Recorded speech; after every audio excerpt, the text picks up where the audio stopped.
My name is Vivian Hale. I am 29 years old, and until 3 nights ago, I believed my father's approval was something I simply hadn't earned yet, not something that had never actually been available to me at all. I was standing beside my chair at my parents' dining table, halfway through raising a glass to toast my younger sister, when my father tapped his fork against Crystal and asked everyone to wait. He announced, in the same warm voice he used for board meetings and hotel openings, that Chloe would be taking over as chief executive of Hale Hotels International within the month. He said it the way men like my father always announce decisions that have already been made, as though the room existed only to receive news rather than discuss it. Then he looked at me, still smiling, and added that it made sense, since I had chosen art over the family business a long time ago, and some daughters simply weren't built for real leadership. The room applauded before the sting of that sentence had even finished settling into my chest. I had spent 9 years building the visual identity of every flagship property my father owned, curating the art collections that made critics call our hotels museums with beds, personally sourcing pieces that had raised the valuation of 3 separate properties by figures I could recite from memory. None of that mattered in that dining room. What mattered was that I had never taken an office beside his, never learned to speak the language of quarterly earnings the way Chloe had, never once let him mold me into something easier to hand a company to.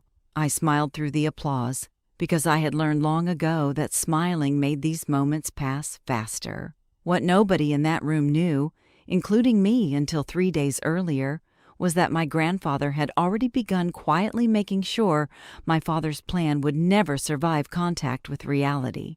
My grandfather, Arthur Hale, built the first Hale Hotel with his own hands 60 years ago, a modest inn outside Charleston that grew, over 4 decades, into a chain spanning 11 countries.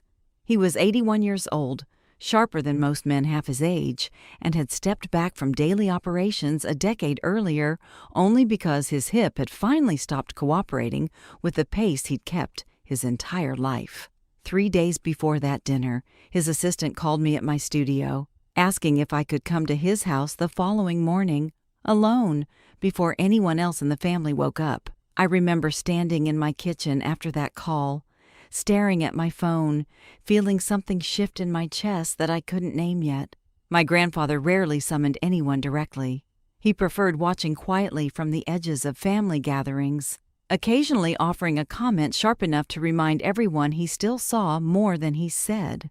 I went the next morning without telling my husband where I was headed, though I couldn't have explained why the secrecy felt necessary even to myself. I met Nathan Cole 4 years before that morning at a hotel opening in Miami, where I was overseeing the installation of a commissioned sculpture in the lobby, and he was reviewing the property's opening budget as the newly hired chief financial officer of Hale Hotels International. My father had recruited him personally from a competing luxury group, impressed by a reputation for discipline that apparently extended, my father assumed, to keeping ambitious daughters at a respectful professional distance. He assumed wrong within about 6 weeks. Nathan had a particular way of listening that I hadn't encountered often in my father's world, actually absorbing what I said rather than simply waiting for his turn to speak. He asked questions about my curation work that suggested genuine curiosity rather than polite tolerance, and somewhere between budget meetings and late-night calls about shipping logistics for a piece I was moving from Lisbon, something neither of us had planned began quietly taking root. We married 2 years later, a small ceremony at the Charleston property where my grandfather had built everything decades earlier. Nathan's easy warmth balancing something in me that had spent a lifetime feeling slightly too unconventional for the family I'd been born into. I never once doubted, in 4 years of marriage, that Nathan loved me completely. What I hadn't yet learned, standing in that kitchen with my grandfather's summons in my hand, was how completely my father had learned to use Nathan's position against both of us without either of us fully noticing. My relationship with Chloe had never been simple. Though for most of our childhood, I told myself the distance between us was just the ordinary friction of siblings 4 years apart in age. She was born the year I turned 4, and from almost the beginning, I remember our father's attention moving toward her in a way I couldn't fully name until I was much older. She laughed at his jokes. Before she was old enough to understand them, she asked him questions about the business at family dinners while I was still building sandcastles at the beach house. And he answered her with a patience I never once remembered him offering me. I didn't resent her for it as a child. I simply learned, the way children learn most things, to find approval somewhere else instead.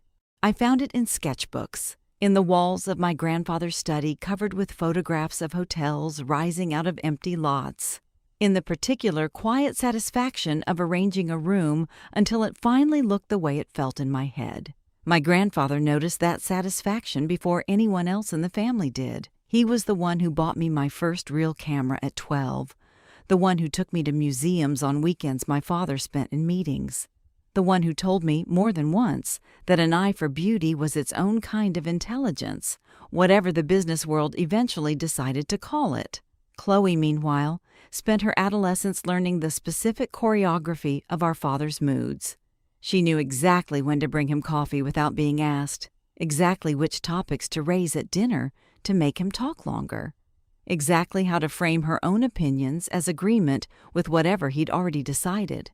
I watched her do it for years without fully understanding what I was watching, assuming, the way siblings often do, that she simply liked him more easily than I did. It wasn't until my late 20s, sitting through one particular holiday dinner, that I finally understood the pattern clearly. My father had spent 20 minutes describing a difficult negotiation with a hotel supplier, and Chloe, seated beside him, nodded along with an expression of rapt agreement, occasionally repeating fragments of his own sentences back to him with slight variations, as though she were arriving independently at conclusions he had just finished stating himself. He beamed at her the entire time. When I mentioned, later that same dinner, that one of our properties in Lisbon had increased its average nightly rate by nearly 30% following the gallery renovation I'd overseen, he nodded once, said that was good to hear, and turned the conversation back to Chloe's opinion on an unrelated expansion project in Austin. I didn't say anything that night. I rarely did, but I remember driving home afterward and finally naming, to myself, what I'd been watching for over a decade. Chloe hadn't earned his favor through achievement. She'd earned it through reflection, becoming, patiently and deliberately, whatever version of agreement he most wanted to see in front of him. My grandfather saw it too, and unlike me, he occasionally said so out loud. Usually in the dry, understated way he said most uncomfortable things. "Your sister has a gift," he told me once, watching her work a room full of investors at a hotel opening years before that final dinner. "She can make any man feel like the smartest person in the building. That's a genuinely useful skill in this industry, Vivian. It's also not the same thing as actually being right about anything." I laughed at the time, assuming he meant it as harmless observation rather than warning. I understand now that my grandfather had been quietly cataloging the difference between us for years, long before either of us understood he was keeping score at all. The escalation, when I look back on it now, had been building for at least 18 months before that dinner, where my father finally made his announcement. Chloe had joined the company's operations division 3 years earlier, ostensibly to learn the business from the ground up the way our father insisted every future leader needed to, though her rotation through departments always seemed to end, conveniently, in whichever room our father happened to be meeting in that week. She began attending board meetings as an observer just over a year before the announcement, a privilege I had never once been offered despite 9 years of measurable contribution to the company's actual value. When I mentioned this once to my father, carefully, over a lunch I'd specifically arranged to discuss expanding my role, he told me board matters required a certain fluency in operational finance that my creative background simply hadn't prepared me for. I offered to take courses, I reminded him. 2 years ago, you told me it wasn't necessary yet. It still isn't, he said, in the tone of a man who considered the conversation finished. Your work is valuable exactly where it is, Vivian. Not every contribution needs a boardroom seat to matter. I believed him mostly because believing him was easier than sitting with the alternative explanation. It took my grandfather, months later, to finally say the thing I'd been avoiding admitting to myself. He doesn't want you in that room because he's not sure he could control the conversation once you were in it, Arthur told me. The two of us walking slowly through the Charleston Properties renovated garden one afternoon. Your sister asked the questions he already has answers for. You ask the ones that make him actually think. Men who've spent their whole lives being the smartest person in a room don't always enjoy being reminded that isn't automatically true. I didn't fully believe him then either, though I understand now that he was simply telling me, as plainly as he knew how, exactly what was coming. I arrived at my grandfather's house just after 7 the next morning, the fog still sitting low over his garden, and found him already awake in his study, a room I had loved since childhood for its walls of photographs documenting every hotel he'd ever opened. He didn't waste time on pleasantries. "Sit down," he said, gesturing to the chair across from his desk. "I need to tell you something before your father does something considerably harder to undo." I sat, my stomach already tightening with the particular dread of knowing, before any details arrived, that whatever came next would matter enormously. "Your father intends to hand the entire company to Chloe within the month," he said. "Full operational control, majority voting authority on the board, everything. He's been maneuvering toward this for over a year, quietly building her presence with the board while making sure your name barely appears in the conversation at all." "I know he prefers her," I said, the words coming out steadier than I felt. "I've known that for years." Arthur's expression sharpened. "This isn't preference, Vivian. This is exclusion, deliberate and calculated, and I think it's time you understood exactly why, because I don't believe you ever have." He told me then, in the plain, unhurried way he told most things, that Chloe had spent nearly a decade quietly positioning herself as our father's mirror, agreeing with every opinion he voiced, echoing his business philosophy publicly, making herself indispensable to his ego in ways that had nothing to do with actual competence, and everything to do with flattery he'd never learned to recognize as such. "She's very good at making him feel important," my grandfather said. "You never learned that skill because you were too busy actually building something real. He's never forgiven you for that, whether he understands it himself or not. A daughter who succeeds without needing his validation threatens him more than one who simply never tries." I sat with that for a long moment, feeling something crack open that I'd spent years keeping carefully sealed. "And you've known this? For how long?" "Long enough," he said, "that I stopped waiting for your father to correct it himself." He reached into his desk drawer then and withdrew a folder, sliding it toward me without ceremony. "I still hold a massive personal block of original Class A super voting shares, separate from what your father controls operationally," he said. "Shares I've never transferred to anyone, kept entirely under my own name for exactly this kind of moment.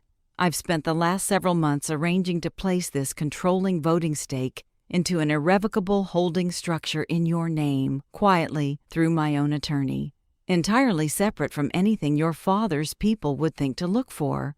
I stared at the folder without opening it yet, my hands unsteady. "Why now?" "Because your father is about to make his move permanent," he said. "Once Chloe holds a board majority, undoing this becomes considerably harder. I'm not doing this because I don't love your sister. I'm doing this because I built this company believing it should go to whoever actually understood what it was for, not whoever flattered me most convincingly. That was always meant to be you, Vivian. I simply let myself wait too long to say so directly."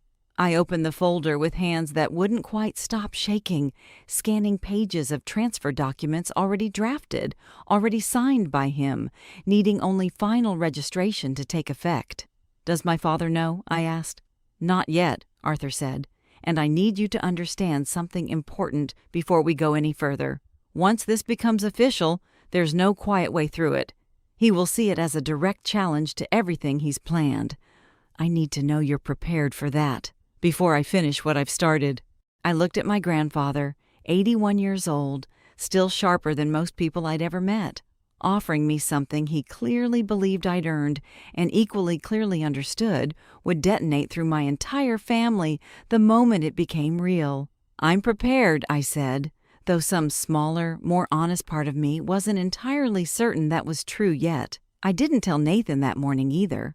I told myself I needed time to understand what I was actually holding before I brought him into it, though the truth was simpler and harder to admit.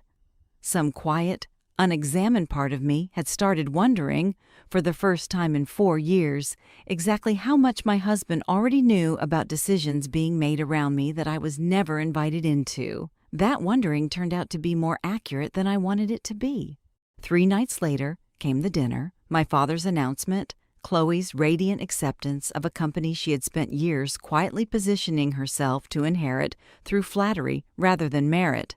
I sat through the applause with my grandfather's folder still sitting, untouched by anyone else's knowledge, in a locked drawer in my studio across town. After dinner, walking to our car in the cool evening air, I finally asked Nathan the question I'd been circling for days. "Did you know he was planning to announce this tonight?" I asked. Nathan's hesitation lasted less than a second, but I felt it completely.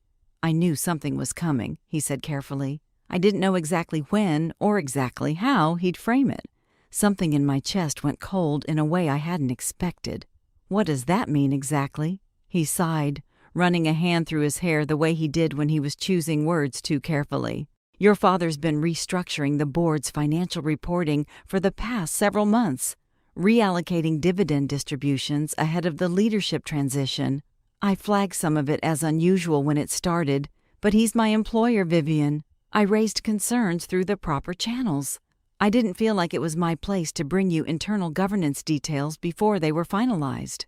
I stopped walking, staring at him under a street lamp that suddenly felt entirely too bright. "Your employer," I repeated. "I'm your wife, Nathan. You've known for months that my own father was quietly restructuring how money moves through a company I've spent 9 years building value inside of, and you decided that wasn't something I needed to know."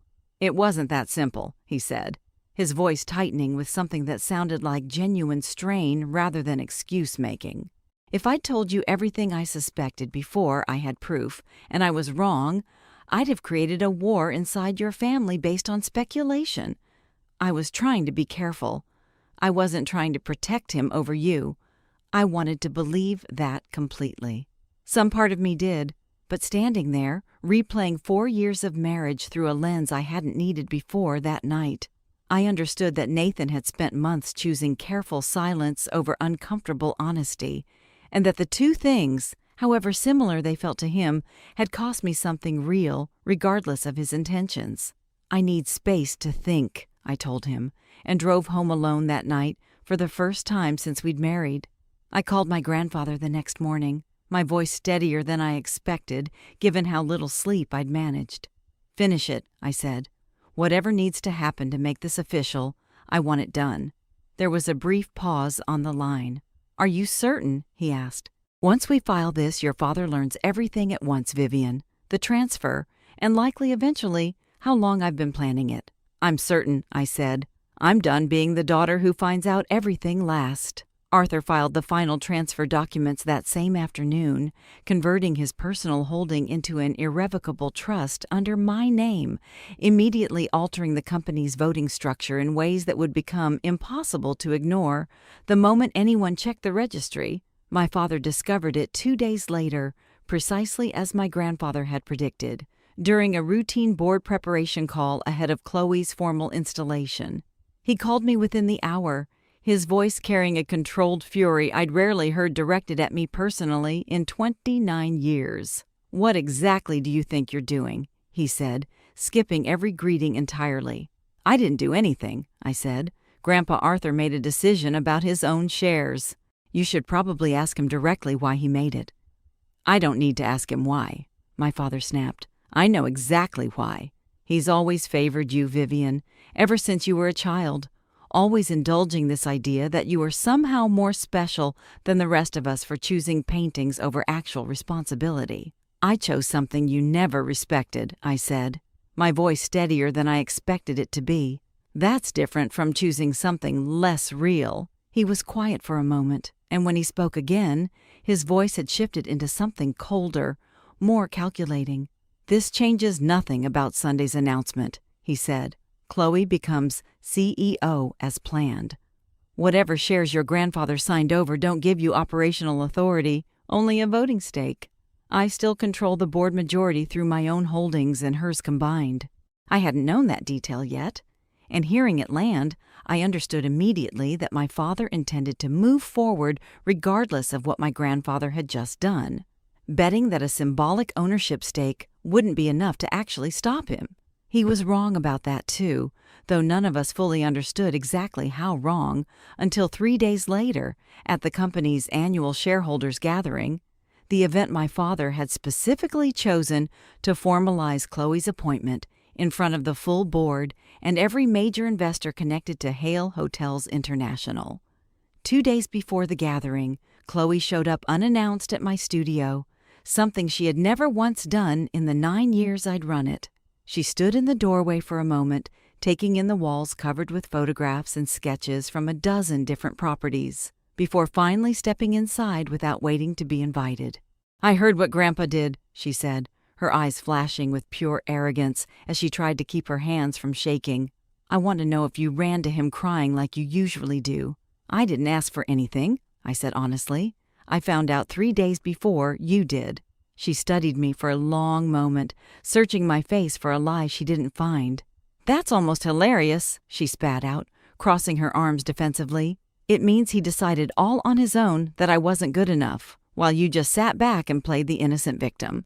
I set down the brush I'd been cleaning and turned to face her fully. "Chloe, this was never about whether you were good enough. It was about whether Dad ever actually gave either of us a fair chance to prove it on our own terms. I've been preparing for this my entire adult life," she sneered, her composure cracking into raw resentment. "Every meeting, every late night, every time I sucked up to some board member I couldn't stand. You spent all those years just buying pretty little paintings. I spent that time building the reason people are willing to pay $400 a night for a room in a building you could find cheaper 3 blocks away," I said, keeping my voice level even as something hot rose in my chest. "I'm not saying your work hasn't mattered, Chloe.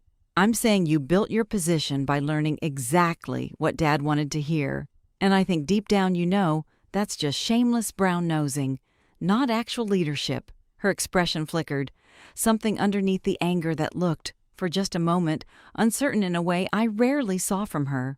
"That's not fair," she said, quieter now. "Maybe not," I said, "but I don't think either of us has been entirely fair to the other for a long time, and I don't think either of us built that unfairness alone." She was quiet for a long moment, looking around my studio again, at years of work she'd apparently never actually stopped to notice before that afternoon. "If Grandpa's transfer holds," she finally said, "what happens to me?" "I don't know," I said honestly. "That's not actually my decision to make. But I'm not trying to take anything away from you, Chloe. I never asked for this. I'm just done pretending. I don't deserve a seat at the table because Dad decided a long time ago that you were easier to hand one to."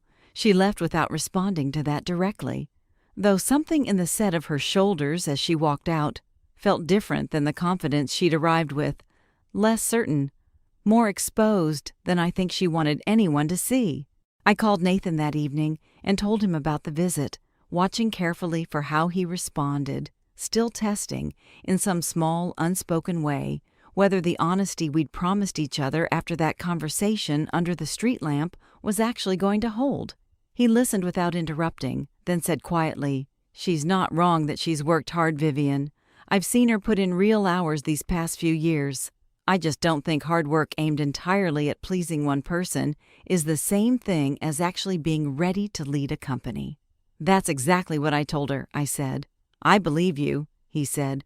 "I just wanted you to know I actually agree, not just because I'm your husband, but because I've watched both of you operate inside that company for years now, and there's never really been much question, professionally, about who understood what actually made it valuable." It was the first time in weeks that his support had felt entirely uncomplicated, and I let myself sit with that small relief for the rest of the evening, uncertain yet whether it would hold once the gathering actually arrived, but grateful for it regardless. The gathering took place at our flagship property in Charleston, the same hotel my grandfather had built with his own hands 60 years earlier. filled that evening with board members, investors, senior staff, and family, all gathered beneath the same restored ballroom ceiling I had personally overseen the renovation of 2 years prior. I arrived with Nathan, our conversation since the phone call in the street still careful and unresolved, neither of us quite ready to name what still sat unsettled between us. He held my hand as we walked in together, and I let him, uncertain yet what that gesture meant beyond simple habit. Chloe found me near the bar within the first 20 minutes, her expression carrying the particular satisfaction of someone certain the evening belonged entirely to her. "I heard about Grandpa's little desperate stunt," she said, swirling her champagne with deliberate casualness, sweet honestly. "But everyone in that boardroom knows a stolen voting stake doesn't mean a thing when Dad controls the room, Vivian. He's going to announce me tonight exactly as planned, and there's nothing you can do about it." "I know," I said simply. She studied me for a moment, clearly expecting more resistance than I was offering. "You're taking this remarkably well." "I've had time to prepare," I said, and watched something flicker uncertainly behind her confident expression before she moved off toward another cluster of guests.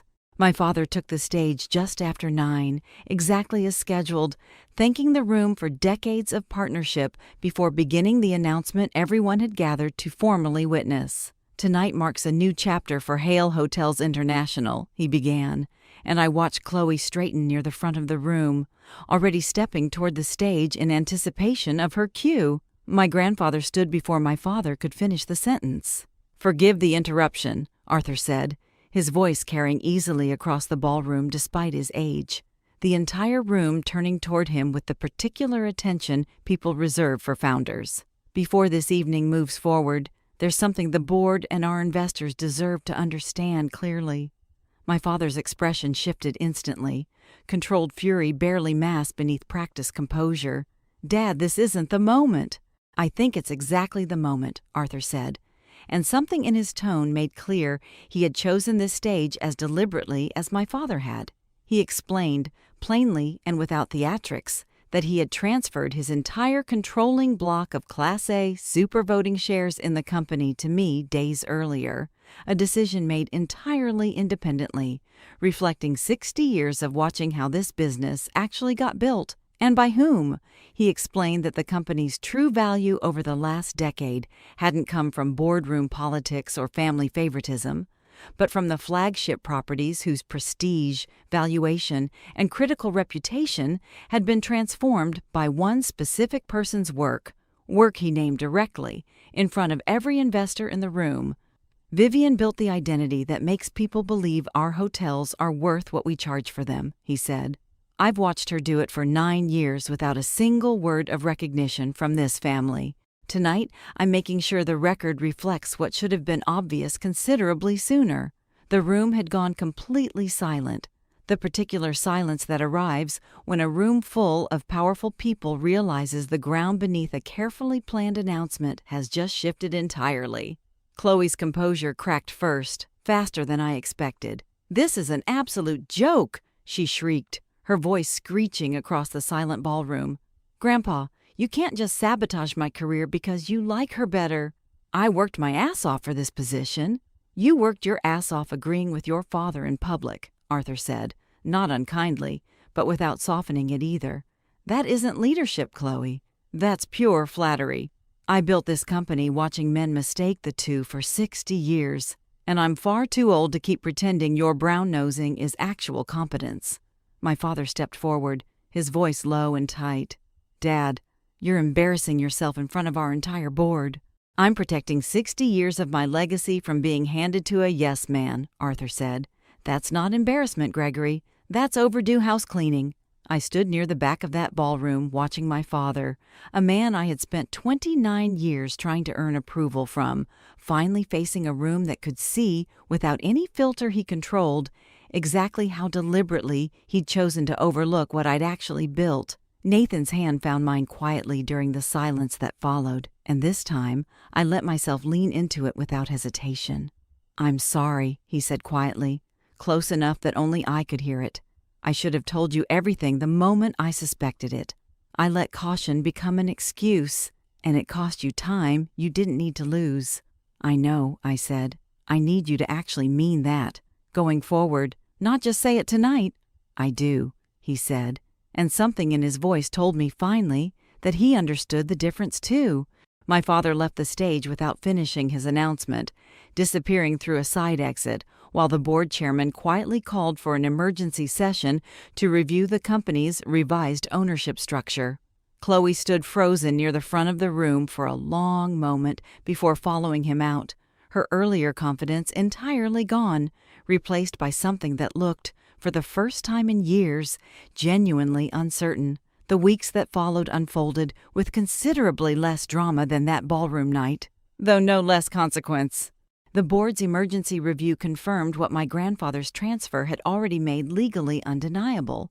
My new Class A voting majority combined with his remaining influence shifted enough control that Chloe's unilateral appointment could no longer proceed without broader board approval several long-standing directors made clear. In the weeks that followed, they weren't prepared to grant to someone whose primary qualification appeared to be her father's preference.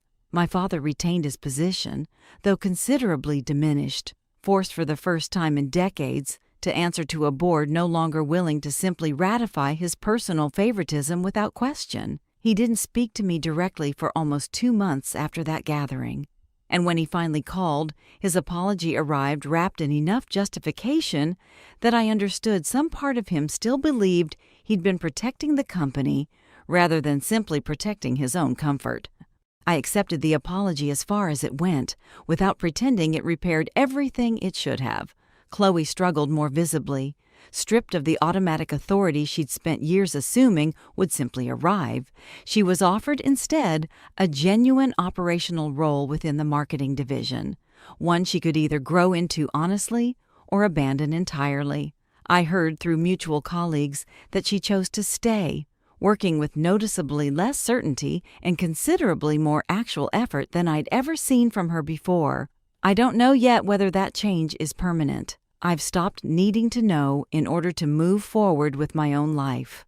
My grandfather passed away peacefully 8 months later in his sleep at the same Charleston property where he'd built everything decades earlier and where he'd finally, publicly, corrected the one thing he'd let go unaddressed for far too long. I sat beside his bed the final week of his life, and near the end, he squeezed my hand once and told me the thing he was proudest of wasn't the 11 countries or the 60 years, but finally saying clearly, before it was too late, exactly who he believed had earned what. I formally accepted a position on the board myself the following spring, not as chief executive, a role I genuinely didn't want, but as director of brand and creative strategy across the entire portfolio, a title that finally matched work I'd already been doing quietly for nearly a decade. Nathan and I rebuilt something steadier in the months following that gathering, slower than either of us expected, built on considerably more honesty than the 4 years before it.